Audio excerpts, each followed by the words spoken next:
तो hello friends, welcome to my YouTube channel star Gaurav education. दोस्तों, आज के अपन इस वीडियो में देखेंगे आपने चैप्टर 5 के जितने भी अपने इंपॉर्टेंट प्रश्न है इस चैप्टर से 2 नंबर वाले, 3 नंबर वाले, 4 नंबर वाले वो प्रश्न देखेंगे। और इससे पहले वाली वीडियो में हमने आपको पार्ट वन में, टू में और आपका 3 में और आपका 4 में क्या क्या बता दिए। जितने भी 4 चैप्टर थे वो हमने कंप्लीट करवा दिए। ठीक है, आपने अगर उस वीडियो को नहीं देखा है तो देख लेना उन सभी वीडियो को। उसमें हमने 2 नंबर वाले, 3 नंबर वाले, 4 नंबर वाले प्रश्न भी आपको बता रखे हैं जो आपके पेपर में सीधे के सीधे पूछे जाएंगे। ठीक है, और चलिए आज की इस वीडियो में अपन देख लेते हैं इसके जितने भी सॉल्यूशन है, इसका आंसर देख लेते हैं। तो देखिए, इसमें अपना जो पहला प्रश्न है जल्दी से देख लेते हैं क्योंकि इसकी जो वीडियो है ना थोड़ी बड़ी होने वाली, क्योंकि इसमें थोड़ी ज्यादा प्रश्न है। तो इसका अपन जल्दी से जल्दी मतलब आंसर आपको सीधे हम टिक लगवाते जाएंगे। ठीक है, ज्यादा एक्सप्लेन भी नहीं करेंगे। ठीक है, अब अपन देख लेते हैं इसमें जो ये इसमें जो फॉर्मूला दिया है एक शुरुआत में, इसका जो क्या पूछा है, यह इस अभिक्रिया को क्या कहा जाता है, मतलब ये कौन सी अभिक्रिया है, ये कौन सी रिएक्शन है, ये जो रिएक्शन दी गई है ये कौन सी रिएक्शन है। तो ये अपनी ये अपनी रिएक्शन है फिकेंस्टील। ठीक है, फिंकेंस्टील इसका राइट आंसर हो जाएगा, फिंकेल्स्टील इसका राइट आंसर हो जाएगा। ठीक है, ऑप्शन सी इसका राइट आंसर हो जाएगा। अगला है क्लोरोबेंजीन की क्रिया किसके साथ कराने पर डीडीटी बनता है। तो क्लोरोबेंजीन की क्लोरल के साथ अपन क्रिया कराते हैं तो अपना डीडीटी बन जाता है। क्लोरोक्विन जो अपना क्लोरोक्विन का उपयोग जो है यूज जो है किस बीमारी के उपचार के लिए किया जाता है। तो जो क्लोरोक्विन है उसका यूज किया जाता है मलेरिया के उपचार के लिए। वेरी वेरी मोस्ट इंपोर्टेंट है बोर्ड एग्जाम के लिए भी। अगला जो रिएक्शंस दी गई है उसमें आप बताइए ये कौन सी रिएक्शंस है। तो ये एल्कीन इसका राइट आंसर हो जाएगा। ठीक है, अगला है इसमें राइट आंसर इसका जो हो जाएगा जेम डाई हेलाइड का सही सूत्र बताइए। जेम डाई हेलाइड का सही फॉर्मूला होता है अपना CH3CHCl2, CH3CHCl2 ऑप्शन 2 में है इसका राइट आंसर। अगला है निम्नलिखित में से कौन सा तृतीयक हेलो एल्किन है, बताइए निम्नलिखित में से कौन सा तृतीयक हेलो एल्किन है। तो इसका जो राइट आंसर हो जाएगा डी ऑप्शन, CH3 का थ्राइस और CCI। ठीक है, अगला अपन देख लेते एलाइल या फिर एलिल हेलाइड का सही सूत्र बताइए। चलिए, तो इसका सही फॉर्मूला आप सभी को पता है। इसका जो सही फॉर्मूला इसमें देखिए, इसमें जो ऑप्शन में CH2 double bond CH single bond CH2Cl होता है इसका फॉर्मूला। इसमें कहा है CH2, इसमें 2 की जगह यहाँ पर मिस प्रिंट हो गया शायद, इसमें आपको 2 कर लेना है। यहाँ पर ऑप्शन डी इसका राइट आंसर हो जाए, फिर भी नहीं होगा। देखिए आप इसमें क्या करो, इसमें आप फॉर्मूला इसमें इसको कर सकते हो। इसमें आपको क्या करना है, इसमें आपको इस वाले बॉन्ड के बाद आपको लिखना है, इस वाले जो बॉन्ड है उसके बाद लिखना है CH2। ठीक है, उसके बाद यह सिंगल बॉन्ड लग के Cl आएगा। ठीक है, तो इस प्रकार से यह फॉर्मूला बनेगा। यह Cl मत लिखना, बस इतना लिखना CH2 डबल बॉन्ड CH, फिर उसके बाद CH2Cl। ठीक है, इस प्रकार से लिखना है, यह इसका फॉर्मूला है। ठीक है, तो इसका ऑप्शन नंबर सी इसका राइट आंसर हो जाएगा। अगला अपन देख लेते हैं इसका, इस अभिक्रिया को क्या कहते हैं। ये जो रिएक्शन आपको दिख रही है इसको बोर्ड अभिक्रिया कहते हैं, सभी को याद होगा, इंपोर्टेंट है, मोस्ट इंपोर्टेंट है। ठीक है, इसको आपको तैयार करना, बोर्ड अभिक्रिया है। ठीक है, अगला अपन देख लेते हैं PP डाइक्लोरो डाइफेनिल ट्राइक्लोरोमेथेन का फॉर्मूला बताइए जल्दी से। डीडीटी इसका राइट आंसर हो जाएगा, डाइक्लोरो डाइफेनिल ट्राइक्लोरोएथेन। ठीक है, अगला अपन देख लेते हैं फॉस्जीन गैस का सही फॉर्मूला। तो फॉस्जीन गैस का सही फॉर्मूला हो जाएगा COCl2। COCl2 इसका फॉस्जीन गैस का फॉर्मूला। अगला अपन देख लेते हैं जल्दी से रिक्त स्थान। तो रिक्त स्थान में फ्रीडल क्राफ्ट एल्किलीकरण अभिक्रिया का उत्पाद बताइए। जो अब एल्किल बेंजीन इसका राइट आंसर हो जाएगा, एल्किल बेंजीन, एल्किल बेंजीन इसका राइट आंसर हो जाएगा। ठीक है, एल्किल बेंजीन फ्रीडल क्राफ्ट एल्किलीकरण अभिक्रिया का उत्पाद है। अगला 1 ब्रोमो 2 एथिल 4 द्वितीयक ब्यूटिल बेंजीन का सही फॉर्मूला बताइए। तो इसका जो आप फॉर्मूला है इसका आप स्ट्रक्चर बना लो। ठीक है, इस प्रकार से आपका इसका फॉर्मूला बनेगा, एक बेंजीन और उसके बाद बी। ठीक है, और इसमें दूसरे भाग में C2H5 है और यहाँ पर जो है C एक जुड़ा रहेगा, इसके बाद CH3। ठीक है, इसके बाद इधर इस बॉन्ड से जुड़ा हुआ CH2 और एक सिंगल बॉन्ड के साथ CH3। इस प्रकार से आपको यह हो जाएगा इसका राइट आंसर। अगला है संश्लेषित हेलोजन यौगिक जैसे क्लोरोक्विन का उपयोग डॉट डॉट के लिए किया जाता है। तो अभी आपका आया था ये सही विकल्प में मलेरिया, इसका राइट आंसर हो जाएगा। मोस्ट इंपोर्टेंट है ये बोर्ड एग्जाम के लिए भी, मैं बार बार बोल रहा हूँ। सूक्ष्म जीवियों द्वारा उत्पादित डॉट डॉट जो कि क्लोरीन युक्त प्रतिजैविक है जो टाइफाइड के इलाज के लिए उपयोग में होता है, बताइए क्या। क्लोरोम इसका हो जाएगा क्लोरोम क्लोरोम क्लोरोम फेम क्लोरोम फेमकल। ठीक है, क्लोरोम फेमकल इसका राइट आंसर हो जाएगा, क्लोरोम फेमकल।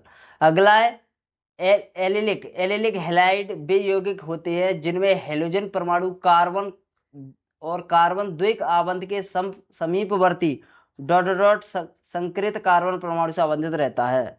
तो यह जो अपना इसका जो राइट आंसर है वो क्या हो जाएगा, देखिए इसका आप कमेंट में बता देना। अगला है अपना इसमें छठवें का राइट आंसर हो जाएगा, इसमें पूछा है बाइनिलिक हैलाइड वे यौगिक होती है जिनमें हेलोजन परमाणु कार्बन और कार्बन द्विक आबंध के संकृत कार्बन परमाणु से सीधे आबंधित रहता है। ठीक है, तो इसका जो राइट आंसर क्या होगा जल्दी से बताइए। तो इसका जो राइट आंसर हो जाएगा sp2, sp2 इसका राइट आंसर हो जाएगा। ठीक है, यहाँ पर sp2 इसका राइट आंसर हो जाएगा। अब अपन अगला देख लेते हैं, ऊपर वाले का आप बताओगे कमेंट में। अगला अपना सातवां प्रश्न है, सातवें का हो जाएगा अपना, इसका आईपीएसी नाम लिखना है। तो बेसिकली 2 क्लोरोप्रोपेन इसका आईपीएसी नाम बन जाएगा, 2 क्लोरोप्रोपेन, 2 क्लोरोप्रोपेन, प्रोपेन। ठीक है, इस प्रकार से आपका इसका आईपीएसी नाम हो जाएगा।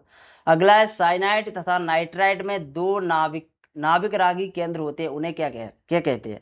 तो वह उन्हें अपन कहते हैं उभयदंती, उभयदंती, उभयदंती नाविक रागी बोल सकते हैं, उभयदंती नाविक रागी, उभयदंती नाविक रागी बोल सकते हैं। ठीक है, इसका राइट आंसर हो जाएगा उभयदंती नाविक रागी। जब कार्बन का विन्यास विपरीत हो जाता है तो इसे विन्यास डॉट डॉट कहा जाता है। बताइए, विपरीत हो जाएगा तो क्या हो जाएगा, प्रतिलोमन, प्रतिलोमन विन्यास कहेंगे। क्या कहेंगे, प्रतिलोमन, प्रतिलोमन इसका राइट आंसर हो जाएगा। हेलो एल्केन में sp3 तथा हेलो एरीन में डॉट डॉट कौन सा संकरण पाया जाता है। इसमें तो sp3 संकरण पाया जाता है और हेलो एरीन में sp2 पाया जाता है।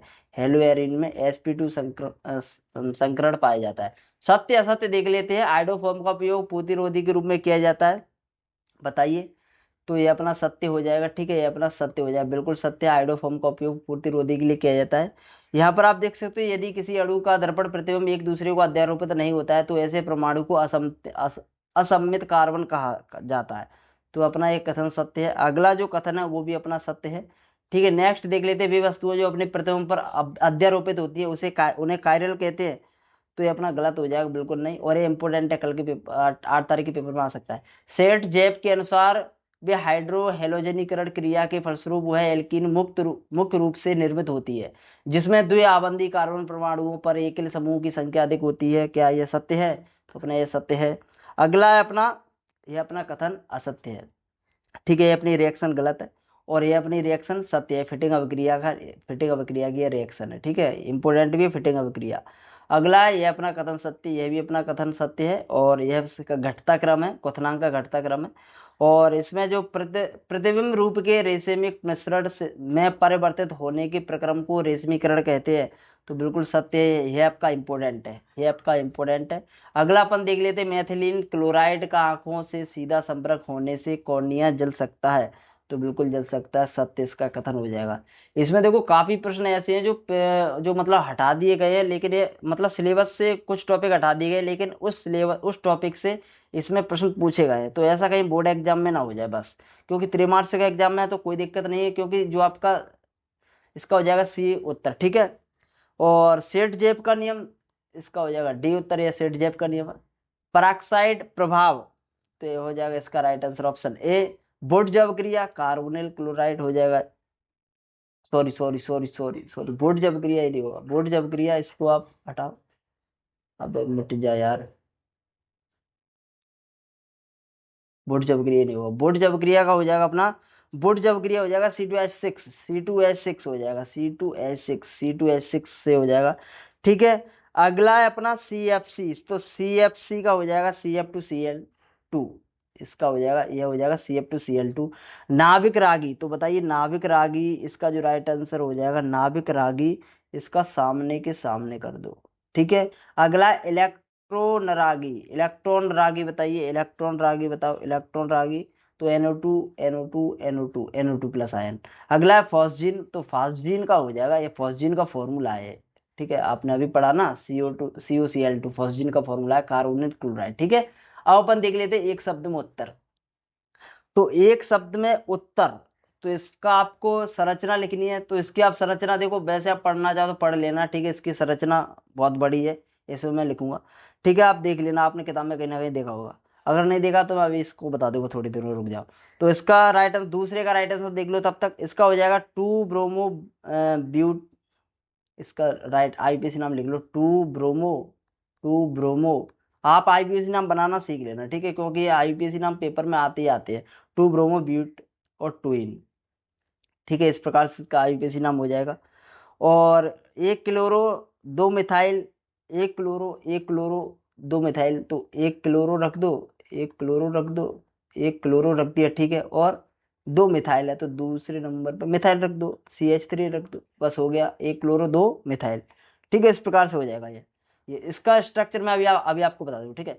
इसका देखिए आईपीएसी नाम क्या है, पहले आप छोटे छोटे देख लो, 1 bromo 1 bromo 1 bromo 1 bromo 2 Maithil 2 Maithil 2 Maithil 1 bromo 2 Maithil prop 2 इन प्रोप 2 इन, ठीक है। इसमें ऐसे प्रश्न पूछे गए जो कभी भी मतलब बोर्ड एग्जाम में नहीं पूछे गए कभी भी, ठीक है, 2 है तो ठीक है, ओके। अब अपन देख लेते हैं सबसे लास्ट में पहले का सेंडमेयर अभिक्रिया, बताइए सेंडमेयर अभिक्रिया की रिएक्शन, सेंडमेयर अभिक्रिया मोस्ट इंपोर्टेंट भी है, सेंडमेयर अभिक्रिया की रिएक्शन आपको थ्राइस, ठीक है, और सी ब्रोमीन प्लस H2O, ठीक है, उसके बाद इससे क्या बनेगा CH3 का होल थ्राइस, ठीक है, और C और OH टूट के, और उसके बाद HBr इस प्रकार से हो जाएगा, ठीक है, इस प्रकार से है, यह अपनी रिएक्शन है। सेंडमेयर आप पढ़ लेना, ठीक है, सेंडमेयर को तो आप पढ़ लेना, सेंडमेयर का नहीं मैं बता रहा हूँ, इसका आप देख लो, S1 अभिक्रिया का एक उदाहरण है, ठीक है, ये S1 अभिक्रिया का उदाहरण है, सेंडमेयर अभिक्रिया आपने पढ़ी होगी, उसी वही आपको रिएक्शन लिख देनी है इसमें बस। अब देखिए शुद्ध जो क्लोरोफॉर्म की पहचान कैसे की जा सकती है, यह अपनी S1 अभिक्रिया का उदाहरण ना कि सेंडमेयर की, ठीक है, सेंडमेयर की अभिक्रिया का उदाहरण नहीं, सेंडमेयर की आप पढ़ लेना खुद, मैंने आपको पहले भी बोला था।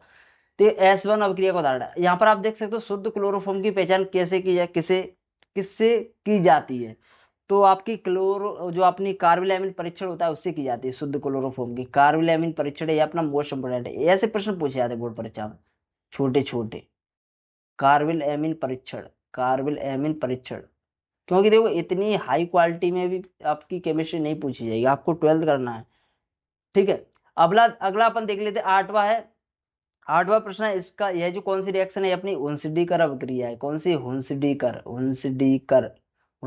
रिएक्शन है, कौन सी हुंसडीकर रिएक्शन है, ठीक है, हुंसडीकर अभिक्रिया लिख लेना इसमें। अगला है 9वां प्रश्न जो है अपना, यह बताइए कौन सी रिएक्शन है, और यह जो है आइडोफॉर्म का उपयोग किसके लिए किया जाता है, आइडोफॉर्म का उपयोग बताइए किसके लिए किया जाता है, तो आइडोफॉर्म का उपयोग अभी आपने पढ़ा था पूर्तिरोधी इसका राइट आंसर हो जाएगा पूर्तिरोधी। देखिए 2 नंबर में भी प्रश्न आपके काफी ज्यादा इंपॉर्टेंट है, 2 नंबर में देखिए जैसे कि मैं आपको बता दूं, 2 नंबर में आपको एक तो आपको तीसरा प्रश्न तैयार करके जाना है, जिसमें आपको तीसरा प्रश्न आपको तैयार करके जाना है, जिसमें ब्रोमोमेथेन और ब्रोमोफॉर्म और फिर क्लोरोमेथेन, इनके आपको बढ़ते क्रम में आपको लिखना है और कुछ नहीं करना 2 नंबर के लिए।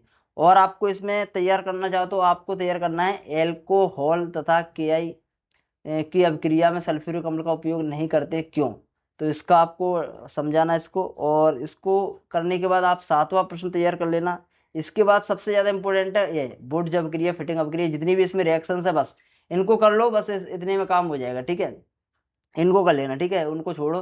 देखो इनको जितनी भी टिक लगा दी 2 नंबर में उनको तैयार कर लेना, और इसमें आपको 3 नंबर में आपको यह तैयार कर लेना है, और इसके बाद आपको तैयार करना है, देखो इसमें ज्यादा तो नहीं है इंपोर्टेंट, आपकी ज्यादातर ये रिएक्शंस ही पूछी जाती है बोर्ड परीक्षा में भी, और कुछ ज्यादा इससे आता नहीं है।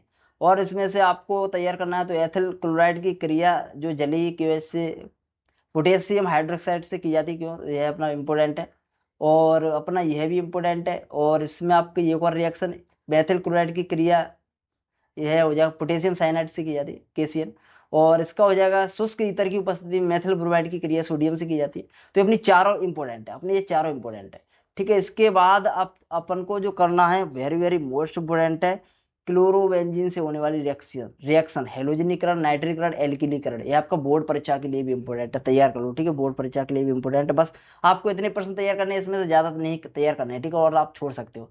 तो धन्यवाद दोस्तों, take care, bye bye. Video अच्छी लगी तो प्लीज लाइक कर देना, अगर आप चैनल पर नए हो तो प्लीज चैनल को सब्सक्राइब कर लेना, क्योंकि आगे आने वाली जितनी भी वीडियो है उसमें हम आपको बोर्ड एग्जाम की तैयारी भी कराने वाले हैं, ठीक है, बोर्ड एग्जाम के लिए IMP जितने भी प्रश्न होंगे वो हम आपको देने वाले हैं। तो धन्यवाद दोस्तों, टेक केयर, बाय बाय।